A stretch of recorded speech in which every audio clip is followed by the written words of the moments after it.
비슷해 보여서 좀 이상하긴 해요. 네. 두 번째 주제 여기서 마감하고요. 이제 마지막 주제 좀 넘어가겠습니다. 오늘 아침 그 조선일보가 굉장히 흥미로운 그 단독 보도를 냈는데 한번 감독님 띄워주시고요. 김세환 전 중앙선관위 사무총장인데요. 이분이 2022년이 그 3구 대선도 있었고 그다음에 6.1 지방선거도 있었고 했잖아요. 근데 그해 1월에 중앙선관위 정보정책과장을 불러다가 내가 관사에서 좀 사용할 별도의 폰이 좀 필요하다. 그래서 세컨폰을 만들었는데 요거는 김세환 사무총장 개인 명의로 한 게 아니라 그냥 선관위 관용폰으로 해가지고 사실상 김세환 전 사무총장의 개인 폰으로 썼고 그렇습니다.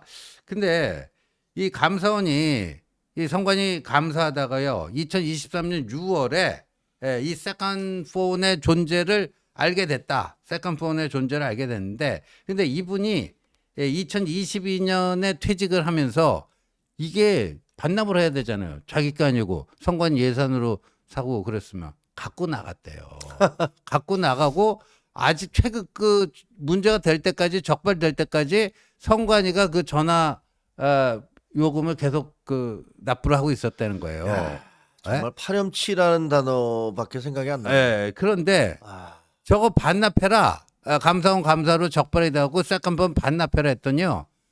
저거를 완전히 초기화 시켜가지고 이 포렌식이 안 되게끔 초기화를 시켜갖고 반납을 했대요. 아, 그래요? 예. 그리고 처음에는 이 당신이 그 감사받는 과정에서 이 세컨폰을 무슨 용도로 썼느냐, 근데 나중에 정치인들하고 주로 소통할 때 이 폰으로 썼다. 정치인들 하고 무슨 얘기를 나눴느냐 그 부분까지는 제가 말씀드릴 수 없다. 그리고 어떤 정치인하고 몇 회 뭐 한 거 이런 통화 기록이나 뭐가 안 남게끔 문자 메시지 그런 거 안 남게끔 감독님 여기 화면이 꺼졌어요. 안 하게끔 그렇게 좀 저기를 했다라는 거예요. 이거 참 엄청난 상황 아닙니까 지금?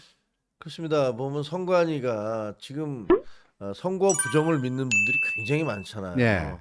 그러니까 선거 부정을 믿는 거는 사실은 제가 보기에는 말은 안 되는 얘기예요. 네. 그러니까 부정 선거가 있었다라는 것과 선관위가 선거 관리가 부실했다는 것과는 다른 얘기거든요. 네. 근데 선관위는 제가 보면 그동안에 너무 잘못한 일들이 많아서 그러다 보니까 야 쟤들이 저렇게까지 나쁜 짓을 하는 걸로 봐서는 쟤들이 선거 부정도 했을 것이야 라는 생각 그런 비판으로까지 가도록 그렇게 처신해 왔어요. 선관위 그동안에 채용 비리 얼마나 많았습니까? 그렇죠. 자기 친인척 비리, 자기 자식들을 다른 쪽에 있던 그 공무원들을 하던 애들을 다 불러다가 그 아는 사람들이 채점을 해서 높은 점수를 해서 취직을 시켜주지를 않나 이런 채용 비리를 무수하게 저질렀다는 거 그건 이미 보도가 됐잖아요. 근데 거기다 대고 저렇게 선관위 사무총장이라는 사람이 그 선관위 비용으로 대포폰을 만들어서 그 대포폰으로 정치인들과 전화를 주고받았다. 그럼 누가 생각해봐도 야 너 그거 뭐 하려고 했니? 그거 너 분명히 저 사람 뭐 자기 아마 그렇지 않았겠어요. 그냥 추정해 보기에는 자기의 승진이라든가 자기의 뭐 자리 연연이라든가 이런 거에 대한 로비 그 대가로 내가 말이야 당신네 지역구에서 뭐 문제 생기면 제가 열심히 처리해 드릴게요. 이렇게 했을 가능성이 있겠죠. 그러니까 이제 정치인들이 선관위 사무총장이 여러 가지 민원이 있거든요. 엄청 자기 뭐 있죠. 지역구 활동하다가 뭐가 조금 뭐 선거법 위반 어쩌고 저쩌고 뭐가 좀 하나 적발이 됐다 뭐 한다.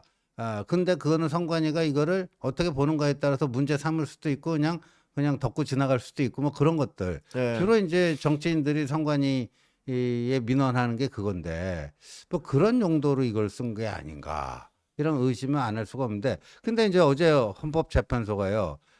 그 감사원의 선관위에 대한 독립적 헌법기관인데 그게 위헌이다 그래 버렸어요. 근데 이따위 짓거리들 하고 있는데 이거 감사하지 말라면 어떻게 하는 거예요, 그거? 그러니까 말이죠. 그러니까 거기에 대해서는 분명히 다음 차기 후보들이 명백한 어떤 입장을 밝혀야 될 거라고 생각합니다.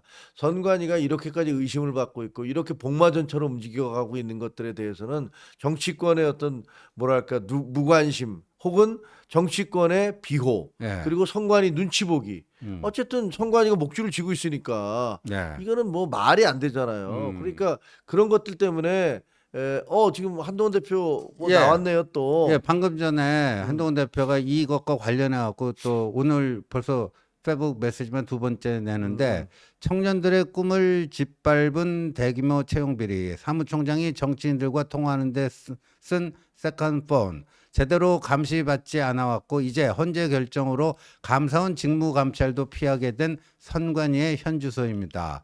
공정한 선거 관리에 대한 신뢰가 흔들리면 민주주의 기초가 흔들립니다.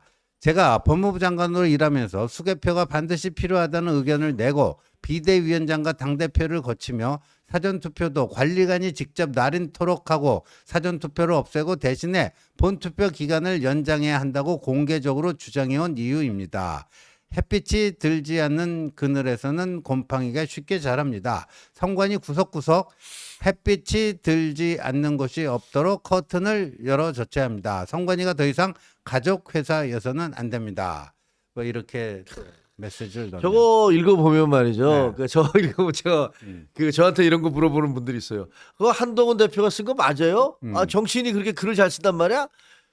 본인이 다 보세요. 쓰잖아요. 저렇게 쓰는 사람, 저 지금 보면은 선관위의 커튼을 열어 제껴서 곰팡이가 쓸지 않도록 해야 된다. 저런 거 사실 기자들 쓰기도 참 어려운 표현이잖아요. 쉽지 그렇죠. 않은 표현인데 보면 저렇게 즉각 어떤 상황에 대해서 자기의 의견 논평 이런 것들을 남이 써주는 게 아니라 자기가 쓸 수 있는 정치인 저는 정말 못 봤습니다. 과거에 김대중 대통령 정도 그렇죠. 예, 거기가 그런 문장력이 정도 좀 있었죠. 예, 예. 그런 분이 뭐 상당히 이제 공부도 열심히 하고 그랬으니까 독서도 많이 하고 그랬으니까 그 정도 쓰시는 것 같고 그다음에 이제 최근에는 유승민 전 의원 이분이 좀 쓰시는 것 같고 그다음에 뭐 그 이준석 대표 네. 이거 뭐 젊으니까 이분은 아직까지 뭐 그런 거 글을 좀 쓰는 것 같긴 하지만 저렇게 빠른 속도로 어떤 사안에 대한 본질을 캐치해내서 본인이 거기에 대해서 답을 낼 수 있는 그런 정치인은 저는 지금 현 단계 그리고 지금까지도 거의 없지 않았나 이렇게 생각합니다. 저는 그래서요. 이번에 이 선관위 문제를 보면서 이게 원래 이제 그 지금 미국, 일본 뭐 선진국 있잖아요. 네. 예, 선관위가 독립적 헌법 기관이 아닙니다. 그런 데는요. 음. 우리가 보통 이제 삼권 분립할 때 입법, 행정, 사법으로 나누잖아요. 근데 네.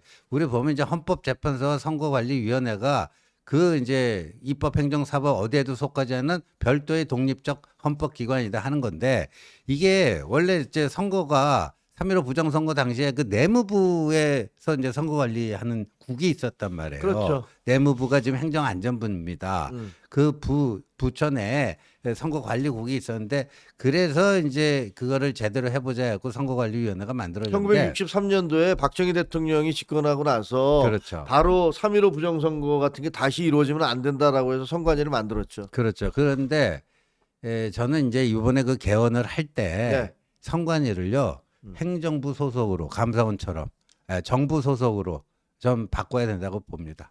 정부 소속. 그러니까 입법, 행정, 사법 있으면 선관위가 하는 거는 그 선거 행정이에요. 뭐 면밀히 얘기해갖고. 그러니까 거기에 소속되도록 그 독립적 헌법기관 하니까 저게 무슨 그 외부 감시를 안 받고 그냥 뭐 가족 회사는 뭐네 말도 안 되는 저 짓거리들 하고 있는데 그리고 감시와 관리를 제대로 하면 되는 거겠죠. 뭐. 네, 그렇게 좀 제대로 교통 정리가 돼야 되지 않겠는가 하는 생각이 듭니다.